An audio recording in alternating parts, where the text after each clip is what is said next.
worried about the out-migration of the Indians from Fiji. It's a serious problem. And I've always said that people are leaving not because they want to leave, but they're forced to leave because they don't feel that they belong here.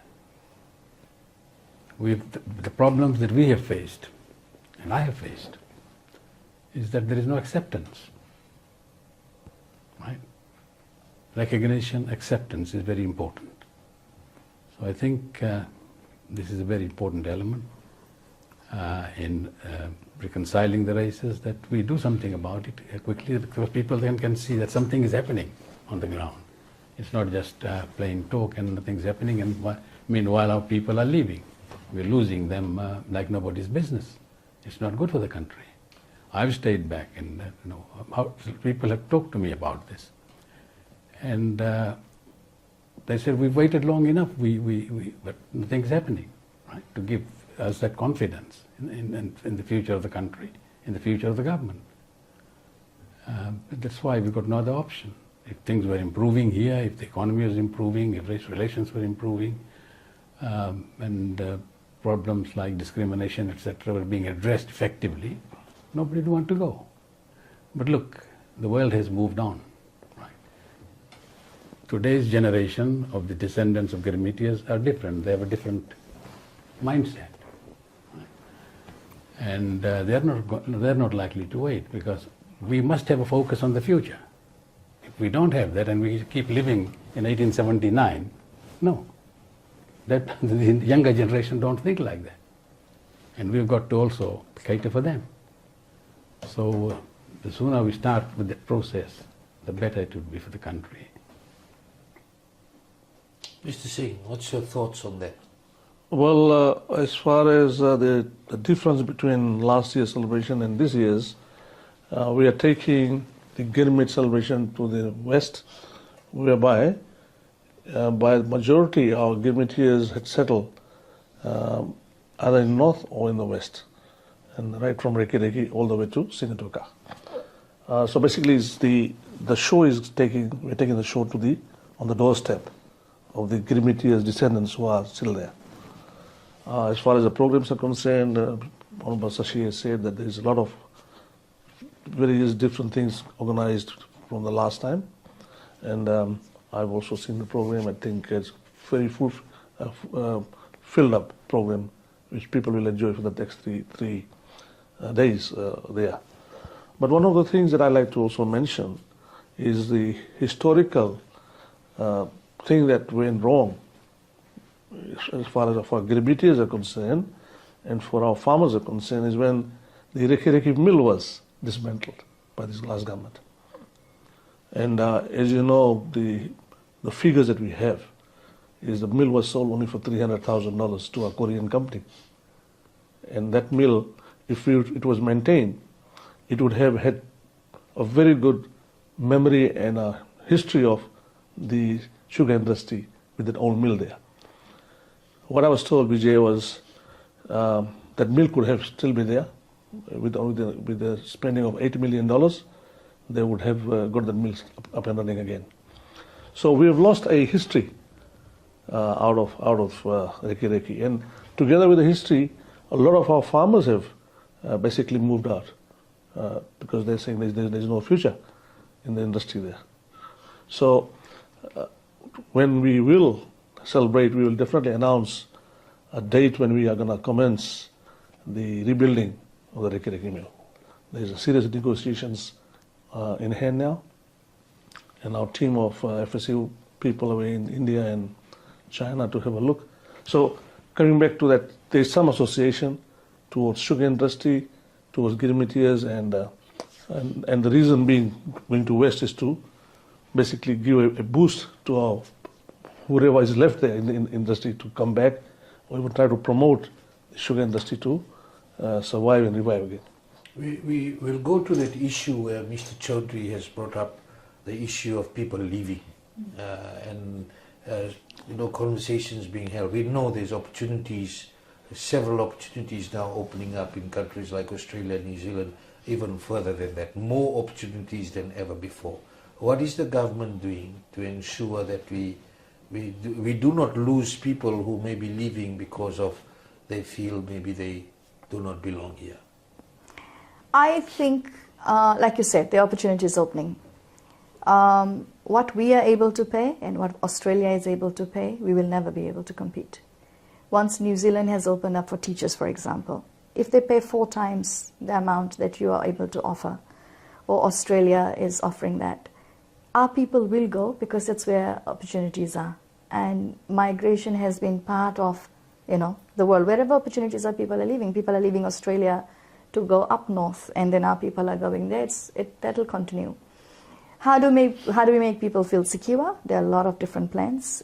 Different industries you've seen have been talking about how to retain it. It's been a talk of all industries, whether you're talking about Employers Federation, you've been seeing it in the news, that there are different strategies being put in place, there are different incentives being put in place. But the reality is people will go where money is. Now, as far as feeling acceptance, there is a lot of work in that area. Mr. Chaudhry talked about reconciliation. Yes, we began the work last year. We're grateful that Methodist Church began that conversation. And then in September, we had that motion that has been passed. Now, to make some of these things happen, you need pieces of legislation. That takes some time to draw up, and that's happening. But on the ground, there's a lot of work happening that's not visible at the moment because, like Mr. Chaudhry himself said, you have to prepare people to speak the truth. There has been conversations with political prisoners, CRW, the Indian community, the Melanesian, different communities, conversations are happening. It's not all on media or on social media because these are difficult conversations we are having. We've seen the RFMF commander doing his work and he's reaching out to CRW and some of the political prisoners of that time. I will say that in a very short time, a lot of work is happening. It will be visible in the next few months because you have to prepare people. People feel insecure about this whole truth and reconciliation as well. There's anger, there's fear. People like Joe Nata, for example, are going around apologizing in, not only Fijian churches, but Indian setups. And it is evoking a lot of emotions, some anger, some bitterness, some pain.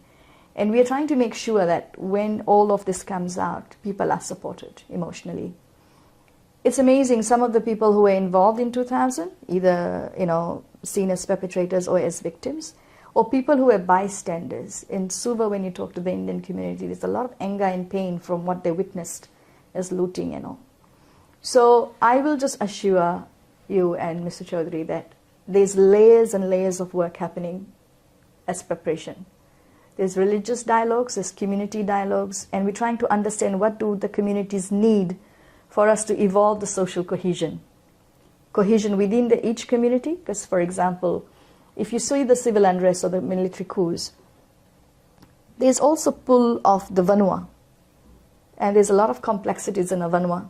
And you will hear that of who were the different players and how did it work.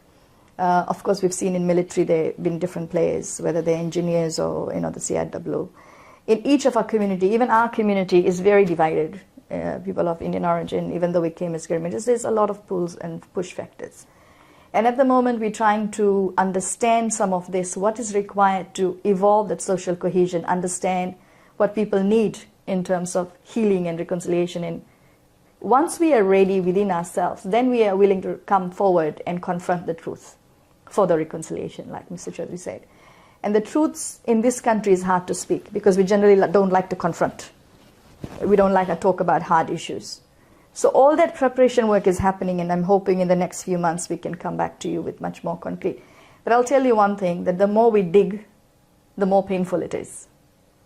And I think everybody who understands truth and reconciliation recognizes that it is a very emotionally wrecking and painful process. Yeah, but do you believe that people are leaving based on that, what Mr. No, Chaudhry is saying? I don't think so. Sense of belongingness? I think it is a lot more to do with opportunities that are available, because I also have continuous interest from diaspora who are wanting to come and settle here.